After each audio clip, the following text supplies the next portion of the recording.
They would say afterward that the Duke of Renmore did not raise his voice at all, and that this was the worst of it.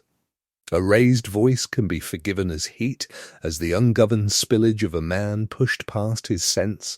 It can be laid at the door of wine or grief, or the long strain of a hard season, and a wife may tell herself in the morning that he had not meant it. But the Duke did not shout. He stood at the head of the great staircase at Renmore Hall on the night of the harvest reception, with 200 candles burning in the hall below, and the whole county turned out in silk to see how the new arrangement of his household would sit, and he looked at his wife with the mild, faintly bored courtesy he might have shown a housekeeper who had brought him the wrong wine, and he said, quite clearly, so that the nearest guests heard it, and the footman heard it, and the woman on his arm heard it, and smiled, "You will sleep below stairs tonight. Her ladyship will have the blue chamber. The house is full, and you of all people will not begrudge a guest her comfort." Her ladyship.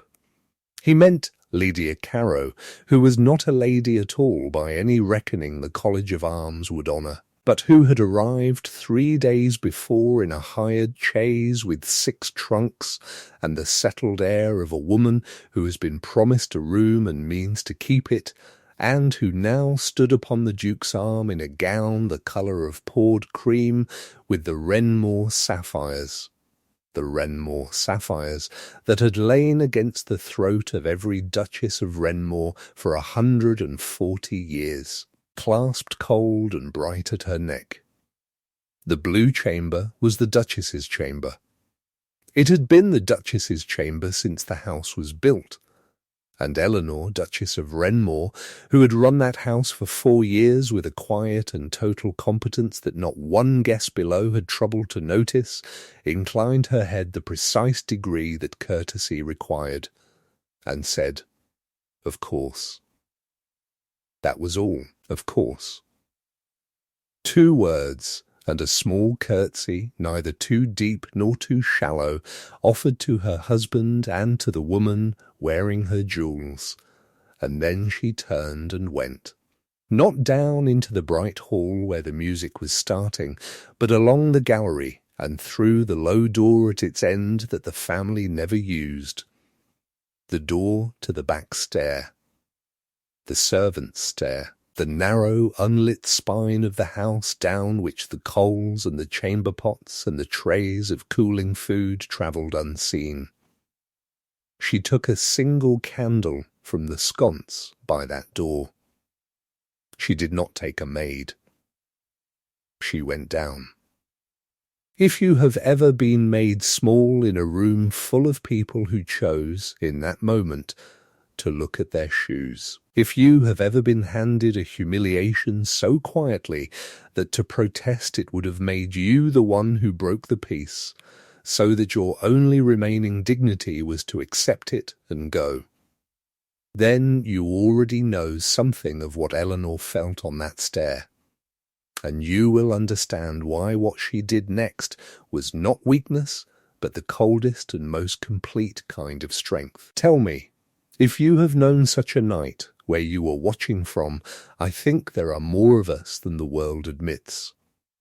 But stay with her a moment longer, because the story does not end on the stair. It is only beginning there. Below stairs the air was different, closer, warmer, smelling of tallow and scoured stone and the yeast of the morning's bread. The upper servants had gone up to wait at the reception.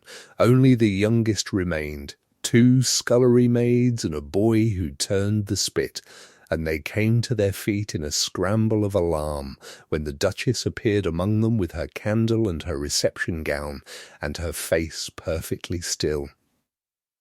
She told them, gently, not to mind her. She asked the elder of the 2 girls, Peg, 14, chapped hands, terrified, whether there was a bed she might use. There was the truckle in the little room off the kitchen passage where the still-room maid slept when there was a still-room maid, which there had not been since the spring. Eleanor thanked her. She asked for nothing else. She did not weep, and she did not explain, and when Peg, greatly daring, whispered that it was not right, that a lady ought not, the Duchess only said that a bed was a bed, and that she was tired, and that Peg was to say nothing of it to anyone, and go up to her own rest. She sat a long while on the edge of the truckle bed, with the candle guttering on the floor beside her, still in the cream and grey of her reception gown, her back straight, her hands folded, listening to the music come faint and gay through 3 floors of stone. She permitted herself, once, and only once, a single private gesture. She pressed the back of her wrist hard against her mouth, and held it there until the thing that had risen in her throat went back down, and then she took her hand away and folded it again with the other. That was the whole of her grief, and no one saw it. Then she lay down in her gown on the still-room maid's bed, and she did not sleep. She lay in the close warm dark with the strange under-house sounds around her, the settling of the great range as it cooled, the scutter of a mouse in the wainscot, the far-off closing of doors as the last of the servants came down from the reception and crept past on their stockinged feet. Not knowing she was there, or knowing and not daring to speak, and she looked steadily at the thing that had been done to her, turning it over in her mind the way she turned over a false account until she understood it entirely. She saw that it was not drink, and not accident, and not the mere thoughtlessness of a crowded house. She saw that it was a message, sent deliberately, if not quite consciously, and she read the message, which was, "You may stay, but only on the condition that you understand you are nothing. You may keep the roof and the name and the jewels, but you will hold them at my pleasure and below any guest I choose to raise above you, and you will be grateful." And she saw, lying there, that she could accept the message and remain, that many women did, that it was in a sense the ordinary bargain of her world, and that no one would blame her for keeping her place. And she found, examining her own heart with the same cold honesty she brought to everything, that she could not. Not because she was proud, though she was, but because she had, for one foolish, hopeful season, allowed herself to believe she might be loved. And a person who has been shown the possibility of that, and then shown, publicly, that it was a delusion, cannot return to the bargain as though the season had never been. The hope had spoiled her for the bargain. That was what he had done. Though he would not understand it for months, he had not merely humiliated her, he had first taught her to hope and then humiliated her, and the two together left her nowhere to stand inside his house. So she would stand outside it. Somewhere in the small dead hours she made up her mind, and once it was made she was calmer than she had been in weeks, and she even slept a little toward the end, and woke before the maids with the whole of her course laid clear before her. By the time the last carriage had crunched away down the avenue and the candles in the great hall had been snuffed to a smell of hot wax, and the house had settled into the particular stillness of a house that has been full and is now empty, Eleanor had risen and washed her face in the cold water from the kitchen jug and gone up the back stair one last time.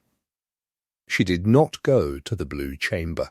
She went to the small parlour that had always been hers, the one that looked east, where her writing desk stood and her ledgers were kept, and there, by the grey coming light, she wrote 3 letters in her clear, even hand, one to the steward, one to the tenants' committee, and one very short, that she left folded on the desk with no name upon it. She took almost nothing. Her mother's prayer book, a change of linen, the plain grey cloak she wore for walking the estate, not the fur-lined one the Duke had given her. And before the first of the maids was down to lay the kitchen fire, before the birds had properly started, before there was anyone awake in all that great house to mark her going, the Duchess of Wrenmore let herself out through the same low servant's door by which she had been sent down, and walked away up the lane toward the turnpike, and was gone by dawn. To understand why the going was so complete, and why it emptied him out as it did, you must understand how they had come to be married at all, for it was not a love match, and had never pretended to be.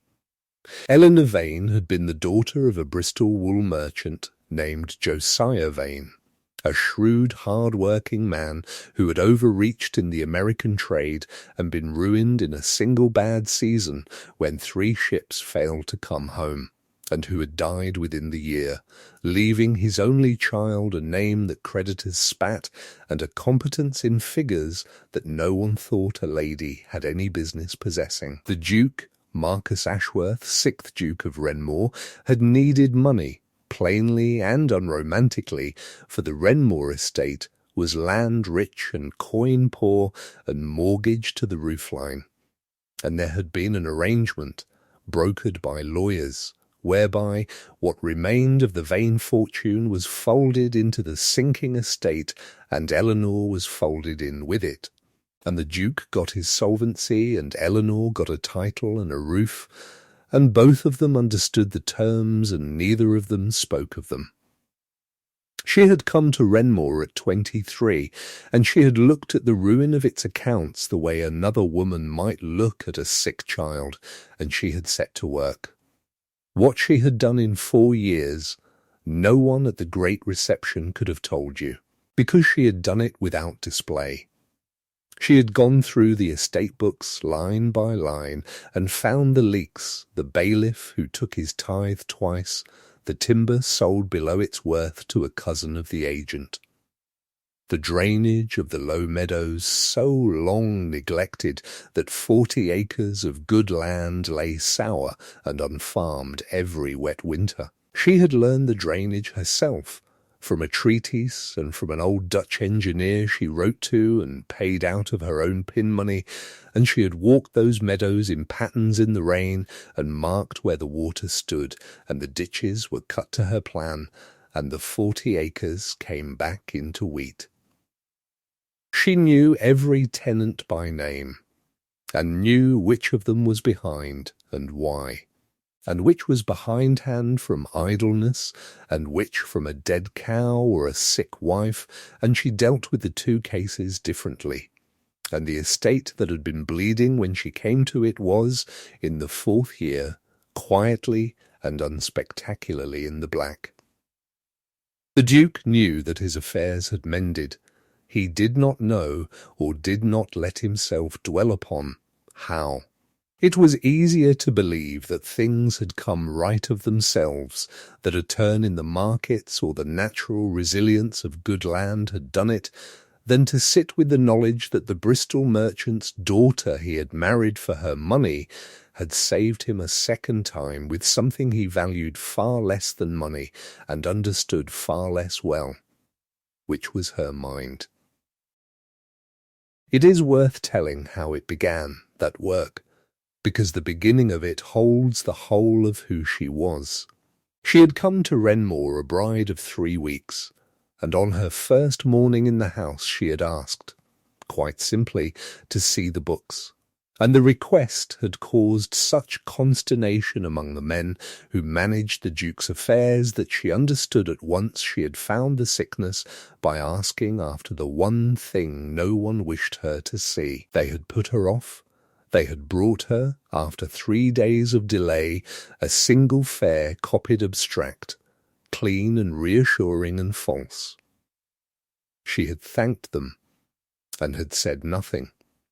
and had risen at 5 the next morning while the house slept, and gone to the estate room herself, and taken down the ledgers no one had meant her to have, and read them by the light of a single candle until the maids came down to lay the fires, and by the time the household stirred, she knew more of the true state of the Duke of Renmore's affairs than the Duke of Renmore did.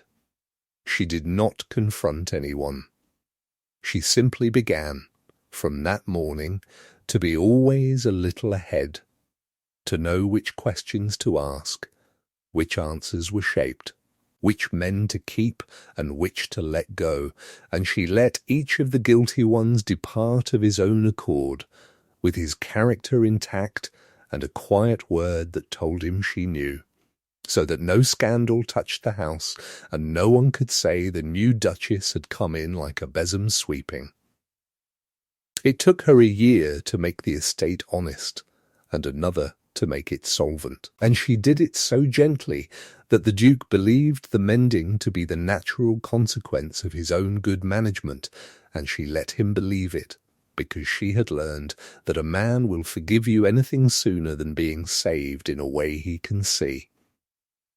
There was a widow in the low village, a Mrs. Sefton, whose husband had drowned crossing the ford in a February flood, and whom the old bailiff would have turned off her holding for 2 quarters arrears, and Eleanor had walked down herself in the rain and sat in the woman's cold kitchen, and looked at the truth of it, and forgiven the rent, and lent, out of her own money, not the estate's, the price of a cow, and written in her ledger the note the Duke would find, a year and more later, and be undone by. She had 100 such secrets, all of them kind, all of them hidden, and the sum of them was that the land and the people on it throve, and that not one of the fine guests who watched her sent below stairs on the harvest night had the faintest notion of what was being sent down with her.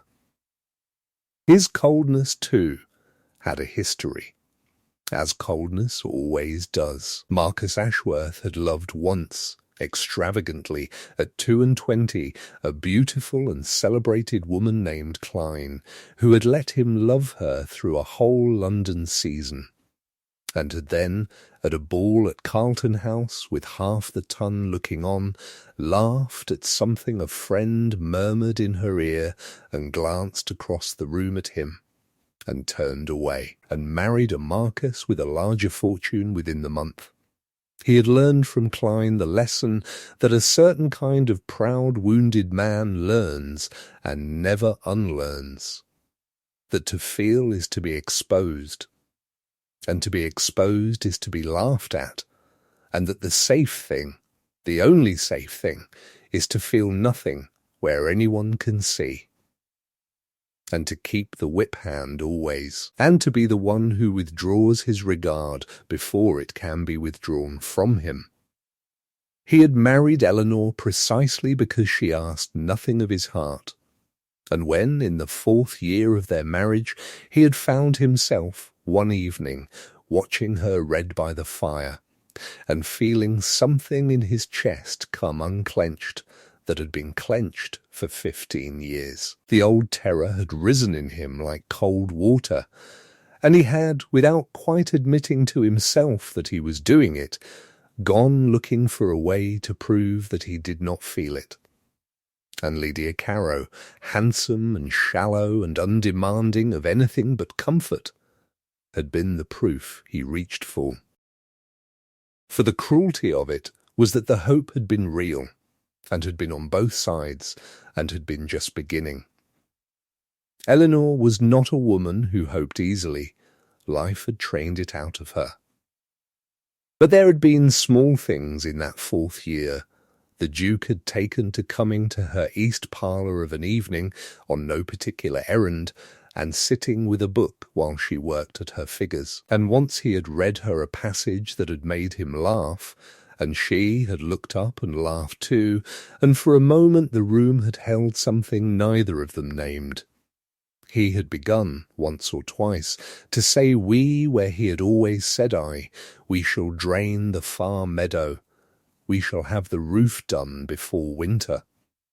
she had noticed. She had let herself, cautiously, in the privacy of her own breast, begin to think that the arrangement might be growing into something warmer than an arrangement, that she might in time be not merely the useful wife, but the loved one.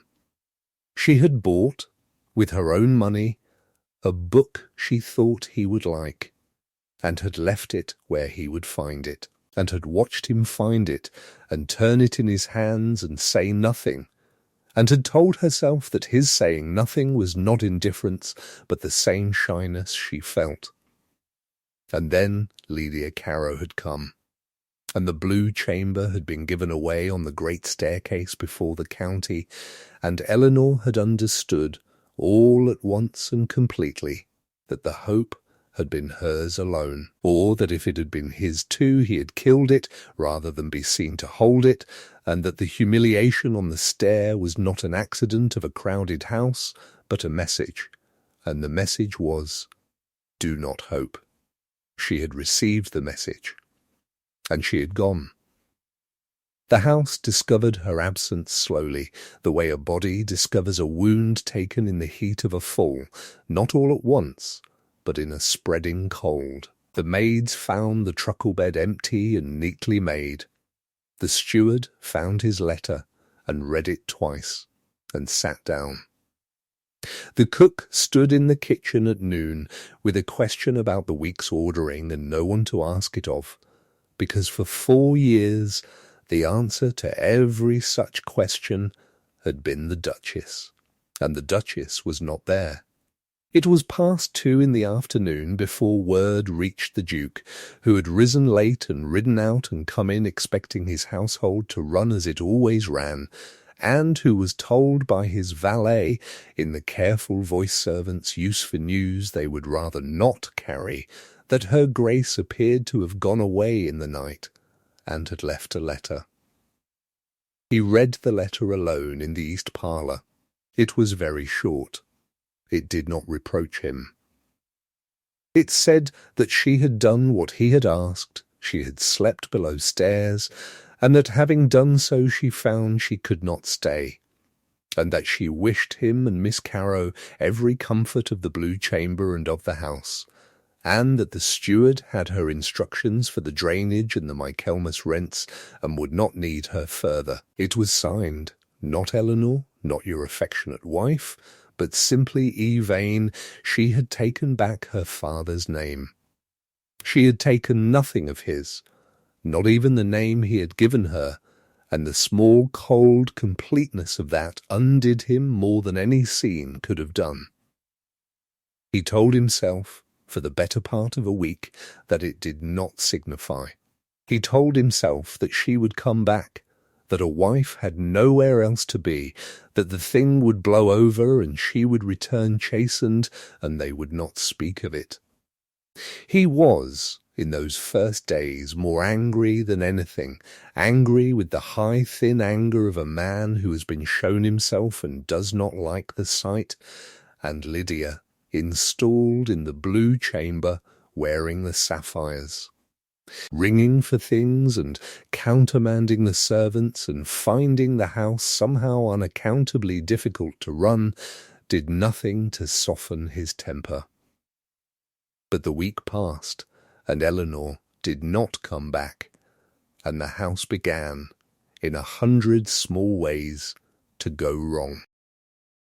It went wrong in ways he could not at first name. The accounts, which he now had to look at himself, were a foreign country. He found her ledgers in the east parlour, and opened them, and could not for a long while make sense of the neat columns, until slowly poring over them by candlelight, the way another man might read a letter from someone dead, he began to see the shape of the mind that had made them, the patience and the exactness and the mercy of them. The little notes in the margin in her small hand, Widow Sefton, rent forgiven this quarter, husband drowned, will make it up at harvest if the weather holds. Do not press her. He found dozens of such notes. He had not known. He had signed the abstracts she put before him each quarter and asked no questions and taken the solvency as his due, and here in the margins was the whole invisible labour of it, the human weight of it, carried for 4 years by a woman he had sent to sleep below stairs to please a guest. The tenants felt her absence before he did, in truth. There was a dispute over a boundary that she would have settled in an afternoon and that festered for a fortnight and nearly came to blows. There was the matter of the low meadows, which needed their ditches cleared before the autumn rains, and no one now who knew the plan of them. Until the old Dutch engineer's letters were found in her desk and the steward pieced it together. There was, worst of all, the business of the Hartley farm, which taught him in a single miserable week the exact size of what he had lost.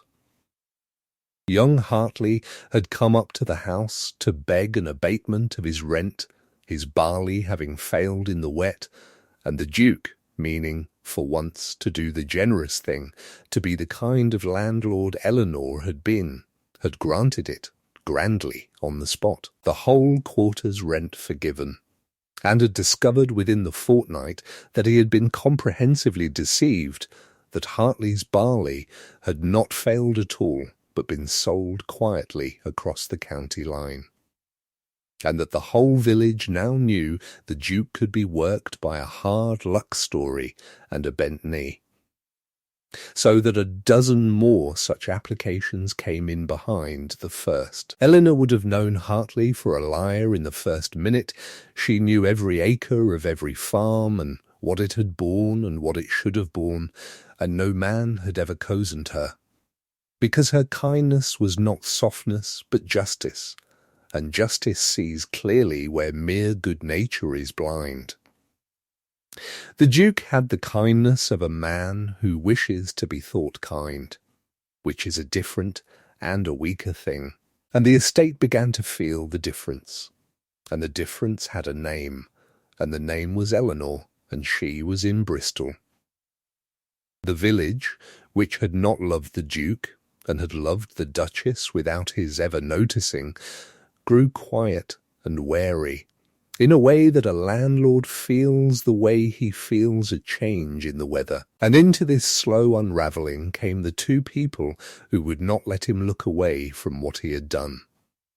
The first was his aunt. Prudence, Dowager Countess of Harrow, the Duke's mother's elder sister, was 71 years old and afraid of nothing on earth, and she arrived at Wrenmore uninvited a fortnight after Eleanor's going, in a travelling carriage as old and formidable as herself, having heard the story, for such stories always travel, and having come, as she announced from the very doorstep, to see whether her nephew had run entirely mad or only halfway. She took one look at Lydia Carrow in the blue chamber and the sapphires, and declined to be introduced to her. She sat the Duke down in his own library like a schoolboy, and she said to him the thing that no one else in his life had the standing or the courage to say. "You had a wife worth 10 of you," she said, "and you sent her to sleep with the scullery maids to make room for a woman who would not know a ledger from a laundry list, and you did it in front of the county, and you are surprised that she is gone. You are not surprised. You are ashamed, which is a different thing, and you are dressing the shame up as surprise, because shame requires you to change, and surprise only requires you to wait. Eleanor Vane put this house back on its feet with her own 2 hands and never once let you see her do it, because she is prouder than you and kinder than you, and worth, as I say, 10 of you, and you have thrown her away like a wife in a bad play. Well, she has done the one thing you cannot bear, which is to leave you before you could leave her, and to do it without a scene, so that you cannot even tell yourself she was hysterical. Sit with that, Marcus. I shall be in the yellow room, and I shall expect the other creature to be gone by the time I come down to dinner." And she rose and left him, and he did not answer, because there was no answer. He sat alone in the library long after the fire had burned down, and for the first time in 15 years he let himself look full at the thing he had spent those years not looking at, that the coldness he had worn as armour since a girl laughed at him at Carlton House had cost him nothing so long as he loved nothing, and had cost him everything the moment he did, that he had, in his terror of being the man laughed at, made himself instead the man who is left, which was worse, and deserved. That his aunt was right in every particular, and that the rightness of it was a stone he would carry to his grave. He did not sleep that night either. He thought of Eleanor on the truckle bed below stairs while the music played, and of the 2 words she had given him, of course, and of the initials on the letter, E. Vane, the name of a dead merchant's daughter who had come to him with nothing but a fortune and a mind, and had given him both, and been repaid with a servant's cot. And he understood that grief was not too strong a word for what he felt, and that he had no right to the grief, and that having no right to it did not make it any less. The second was a child. There was a boy at Wrenmore that season, a ward, Tom, the orphan son of the Duke's dead cousin, 8 years old, grave and watchful in the way of children who have learned early that the adults around them cannot always be relied upon. Eleanor had been kind to Tom in her undemonstrative way. She had taught him his sums, and had let him sit in the east parlour while she worked, and had answered his questions as though they were serious, which to him they were. Tom had not been told in any words what had happened, but children are not deceived by the absence of words. And some days after the dowager's arrival, the Duke came upon the boy sitting alone on the bottom step of the great staircase, at the very spot where the thing had happened, looking up at it. And the Duke stopped, and the boy looked at him with his grave grey eyes, and asked the question that the whole house had been too well bred to ask. "Why did you make Aunt Eleanor sleep with the servants?" Tom said. "She wasn't a servant, she was the best one." The Duke opened his mouth and found he had nothing to put in it. He was a man accustomed to command, to the last word, to the cold turn of phrase that ended a conversation, and an 8-year-old had asked him the plainest question in the world, and he could not answer it. Because the only true answer was because I was afraid.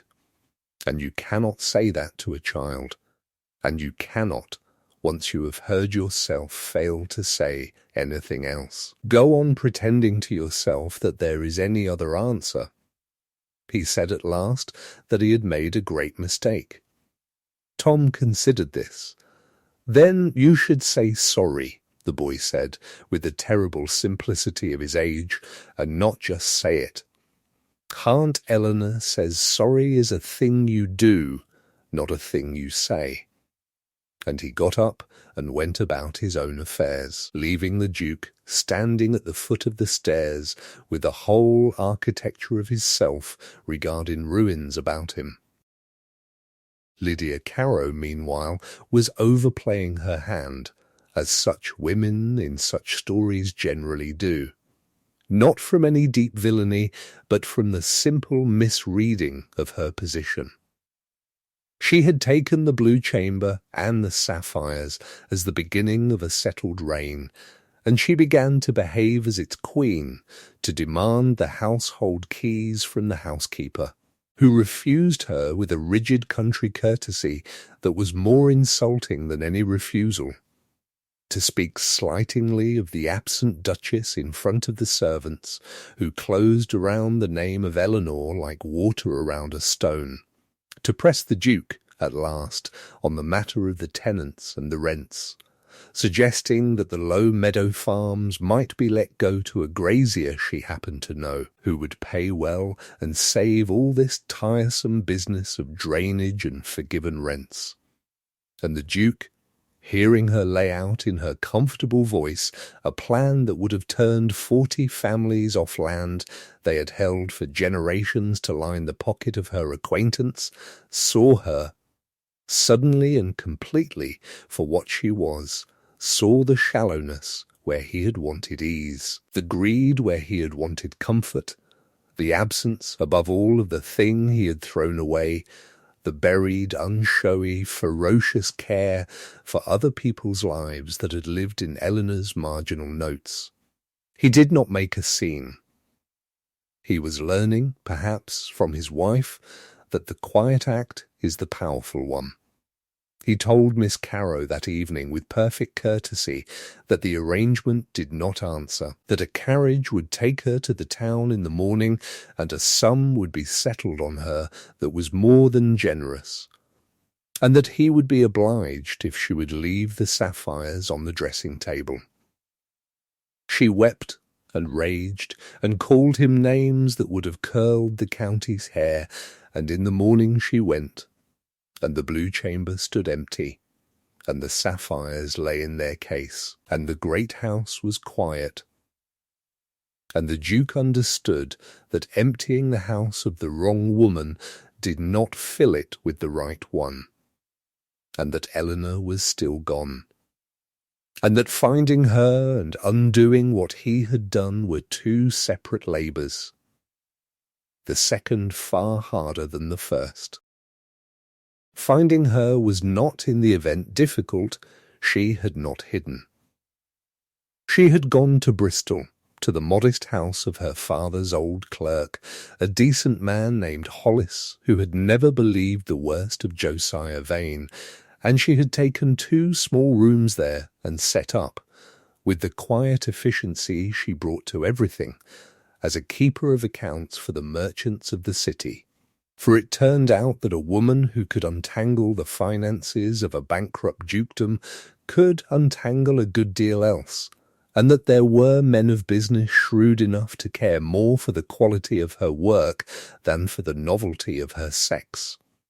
She was, when the Duke's inquiries found her, not pining, not prostrate, not waiting.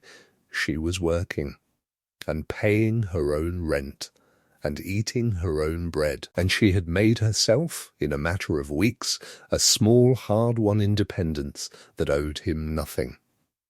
Her days in Bristol had a shape that owed nothing to Renmore, and asked nothing of anyone.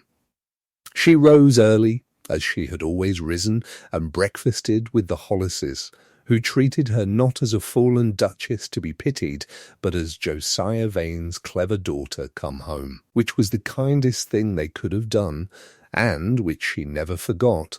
And then she went to her small hired room over a chandler's in Corn Street, where she had set up her desk and her inkstand and a shelf of the account books that were beginning, week by week, to be entrusted to her. It had started with Hollis's own modest affairs, and had spread by word of mouth in the way that competence spreads among men who live by figures. A shipowner whose books had defeated 3 clerks, a widow running her late husband's rope walk and cheated by her foreman, a young merchant, overextended and frightened, whom she talked back from the edge of ruin the way she had once talked a dukedom, back from it, line by patient line. They paid her fairly, some of them handsomely, and 1 or 2 of them, discovering the sex of the mind that had saved them, had the grace to be ashamed of their surprise. She kept herself. She paid her own rent out of her own earning, and owed no man for her bread. And if there were nights when the smallness of the room pressed on her, when she remembered the long green sweep of the Renmore meadows she had fought the water for and would never see come to wheat again, she permitted herself the memory and then folded it away as she had folded away her grief on the truckle bed, and went on. She was not happy, exactly, but she was whole, and she was her own. and she had proved the thing she had most needed to prove, which was that her worth had never been in the title after all, but in herself, and that a woman could be sent down a servant's stair and walk out of it into a life that was smaller and harder and entirely hers, and be, in the only way that finally mattered, free. This was the thing he had to grasp before he could go to her.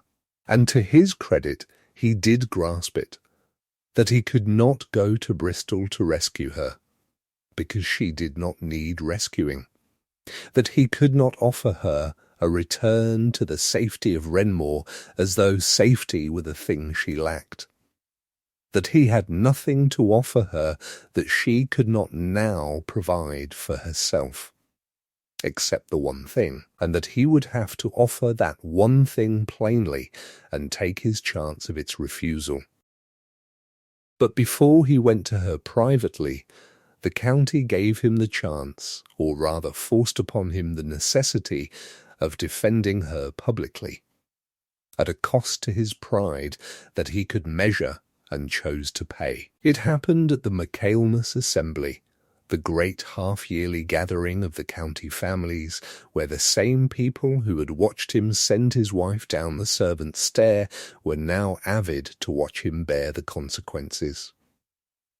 The story of Eleanor's going had been told and retold, and in the telling, twisted, a version had taken hold, put about first by Lydia Caro's friends, and then by that portion of society which prefers the unkind explanation, that the Duchess had been dismissed for cause, that she had been cold, or barren, or dishonest with the accounts, or mad, that the Duke had been within his rights, and she the author of her own disgrace. And at the assembly, an evening deep, a certain Lady Marbury, a handsome, malicious woman who had never forgiven Eleanor for declining to flatter her, said to the Duke, loudly enough for a dozen people to hear, that it was as well the merchant's daughter had taken herself off, for one had always felt she did not quite belong, and that no doubt his Grace was well rid of a wife who could not even keep a civil household. The room waited. It was the kind of moment in which a man of the Duke's rank was expected to smile thinly and say nothing, to let the slander stand, because to deny it was to admit that it mattered, to protect his own dignity by sacrificing his absent wife's. And the Duke of Renmore, who 6 weeks before would have done exactly that, set down his glass and said into the waiting quiet, in a voice that carried, "You are mistaken, madam, and I will not have it said." He did not raise his voice. He had learned that a quiet voice, used for the truth instead of for cruelty, carries further than a loud one. He said that the Duchess of Renmore had, with her own hands and her own mind, saved the Renmore estate from a ruin that was none of her making, and all of his family's. That she had drained the low meadows and mended the accounts and carried 40 tenant families through hard seasons out of her own purse and her own care. That she had kept a household of 30 servants who to a man and woman revered her. That she had been, in short, the finest Duchess of Renmore in the memory of anyone living, and that she had left not because she had failed in her duty, but because he had failed, grossly and publicly, in his, that he had done her a wrong before the county, and would now, as far as one man's words could, undo it before the county, and that any person who repeated the slander against her would answer to him for it. It was, in that room and before those people, an act of self-immolation. He stripped himself of the comfortable lie and stood before his equals as a man who had wronged his wife and knew it and said so, and the cost of it to his pride was very great, and he paid it in full, and did not flinch. Lady Marbury found she had nowhere to look. And the story of the Duchess of Renmore began, from that night, to be told a different way. He went to Bristol in November, in the rain, and he did not send his card ahead, because he had no right to be received, and did not wish to command what he could only ask. He waited in the small parlour of the clerk Hollis's house, hat in hand, until Eleanor came in from her day's work with the wet on her cloak, the plain grey cloak. He saw that she had taken away, and not the fur one he had given her, and stopped when she saw him, and did not come forward, and did not offer him her hand, and said, with a composure that was worse than any anger, "Your Grace is a long way from home." What he said to her then he had not rehearsed, because he had understood, somewhere on the wet road between Renmore and Bristol, that a rehearsed thing was a performed thing, and that she had had enough of his performances to last her life. He told her the truth without ornament. He said that he had married her for her money and been saved by her mind, and had never once thanked her for either. He said that he had felt himself beginning to love her in the 4th year, and had been so afraid of it, afraid of being, as he had once been, exposed and laughed at, that he had reached for the shabbiest possible proof that he did not feel it, and had humiliated her before the county to prove to himself that she did not matter, and had discovered, the moment she was gone, that she was the only thing that had ever mattered, and that the discovery was of no use to her, and he knew it. He said that he had turned Lydia Carrow out, not to win Eleanor back, for he had no right to expect it, but because to keep her would have been one more lie, and he was done with lying. He said that he did not ask her to come back to the safety of Renmore, because she plainly did not need Renmore or him or anyone, and that this was the thing he most admired and most regretted, that he had learned her worth by losing her. And he said, last, that he was sorry, not as a word, but as the beginning of a thing he meant to spend the rest of his life doing, if she would let him, and that if she would not, he would go and settle upon her whatever independence she would accept, and trouble her no further, and think himself justly served. She heard him out. She was silent a long moment, and then she said the thing that showed him she had not spent the weeks weeping, but thinking, for her answer was as clear and as exact as one of her ledger lines. She said that she believed he was sincere, because he had come without his card and stood in a clerk's parlour with his hat in his hand, and because he had defended her at the assembly, for the story of that had reached Bristol too, at a cost she knew him well enough to reckon. But she said that sincerity was not the same as change, and that she had been humiliated once for the crime of hoping, and would not hope again on the strength of a fine speech, however true. She said that if he wished her to consider a return, it would be on terms, and she named them plainly like the terms of a contract, which in a sense they were. She would come back not as a wife who was tolerated, but as a partner who was consulted. Her authority in the house and over the estate would be real and acknowledged, and never again overridden for the comfort of a guest or the pride of a husband. He would defend her place ordinarily, as a matter of course, not as a grand gesture at an assembly, but in the small daily ways that were harder and mattered more. And he would prove all this, not by promising it, but by doing it. Over time, for she would judge him by months and not by minutes, and she would come back, if she came back at all, slowly, and would reserve the right to leave again if the old coldness returned, and this time he would not find her so easy to bring home. And she said, last and quietest, that she would not resume the name of Ashworth until she was satisfied, and that until then she remained vain. And he would have to earn back the giving of his name as he would have to earn back everything else. He agreed to all of it. He did not argue a single term, because there was no term in it that was not just. And the winning of her back was, exactly as she had said it would be, a matter of months and not of minutes. And it was undramatic, and it was the making of him. He wrote to her weekly, not love letters, but accounts, of the estate, of the tenants, of the small decisions he now brought to her by post and abided by, and slowly the letters grew warmer at their edges. He came to Bristol, and did not press her, and went away again. He put the drainage of the further meadows in hand to her plan, and told her so. He settled the boundary dispute the way he had seen in her margins she would have settled it.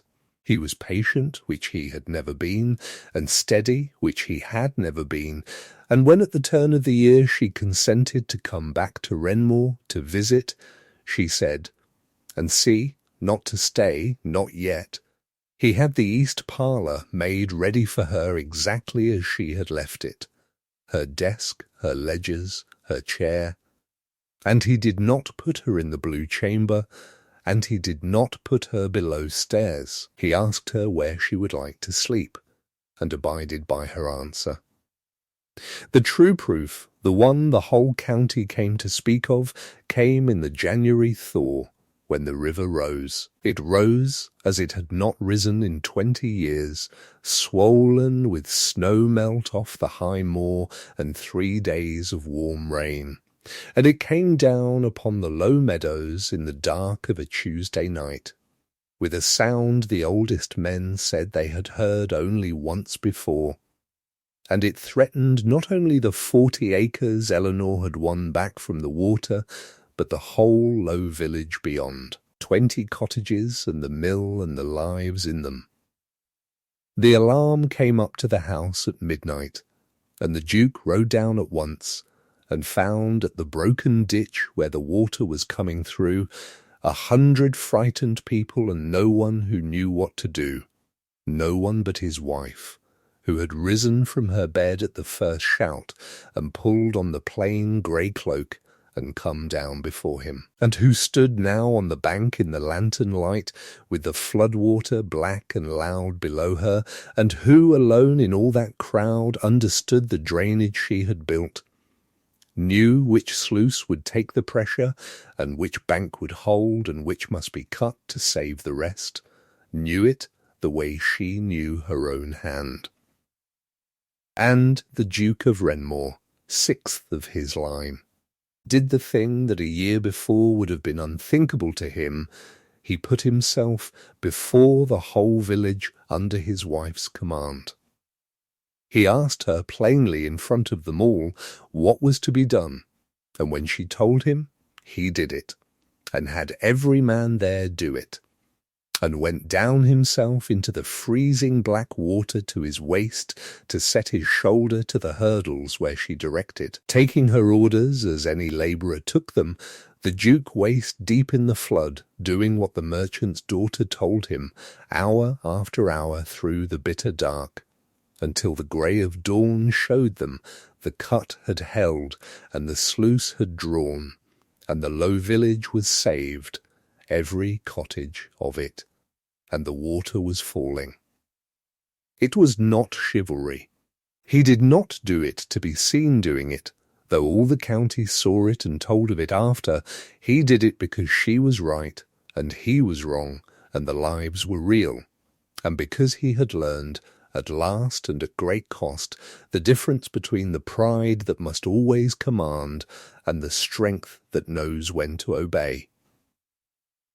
He stood on the bank in the first light, soaked and shaking and filthy to the chest, and looked at his wife, who was also soaked and grey with cold and utterly composed, giving the last of her orders in a steady voice, and something passed between them across the ruined meadow that was worth more than any word, and both of them knew it, and neither of them spoke of it, and that was the morning the visit became a staying, though it was some weeks yet before either of them said so. It was the child, in the end, who closed the last of the distance, as the perceptive child in such stories generally does. Tom, who had missed her with the undisguised grief of 8 years old, ran to her the moment her carriage came up the avenue and would not be parted from her. And it was Tom who, some weeks into her visit that became a staying, without either of them quite naming the day it changed, said to the Duke at dinner, in his grave way, "You did the sorry properly. You did it, and didn't just say it. Aunt Eleanor said that's the only kind that counts." And Eleanor, across the table, had looked at her husband, and something in her face had eased at last, the last of the guard coming down, and the Duke had understood that he had passed, not by any single grand act, but by the long, unglamorous accumulation of small-kept promises, the only test that had ever mattered. They would say afterward, the household and the county, and in time their own children, that the 6th Duke of Renmore was a changed man from the year his Duchess left him, and that the change held. And the proof of it was written not in any speech, but in 100 small daily rituals that the servants marked and smiled at, and never spoke of. For the Duke of Renmore never again in his life let his wife sleep anywhere but beside him, and on the rare nights when illness or childbed kept her to her own chamber, he was found to have had a truckle bed made up in the corner of it, and slept there, on the servant's cot, at her feet, of his own choosing, so that she should never wake alone. When she was great with their first child and the stairs grew hard for her, he carried her up them himself each night, all the great staircase where the thing had been done, and would let no footman do it, and the maids, watching from the gallery, remembered the other night, the harvest night, and understood that the man was paying it back stair by stair. And in the window of the east parlour, every night of their long marriage, a lamp was kept burning until she came up to bed, so that whatever hour she worked to at her ledgers, she should never come through a dark house. And it was Eleanor herself who told their daughters, when they were old enough to hear it, the whole of the story. The stair and the below-stairs bed and the going and the cold clerk's parlour and the terms she had set, not to shame their father, who sat by the fire while she told it and did not flinch, but so that they should know 2 things and never forget them, that a person's worth is not in the rank they are given, but in the work they do and the care they carry, which no one can take from you by sending you down a stair, and that the strongest thing a wronged soul can do is not to weep or to rage or to revenge, but to keep her own dignity whole, and walk out into the cold dawn on her own 2 feet, and build a life that owes the wrongdoer nothing, for it is only from that ground, and never from the ground of need, that a broken thing can ever be truly mended. And the last of it, the part the daughters loved best, was that their mother had gone down the servants' stair a duchess who was tolerated, and had come back up it, in her own time and on her own terms, a duchess who was cherished, and that the candle she had carried down into the dark that night had become, by the slow work of years, the lamp that was lit for her in the window every night of her life, and that this, and not the sapphires, and not the blue chamber, and not the title, was what it had meant, in the end, to be the Duchess of Renmore.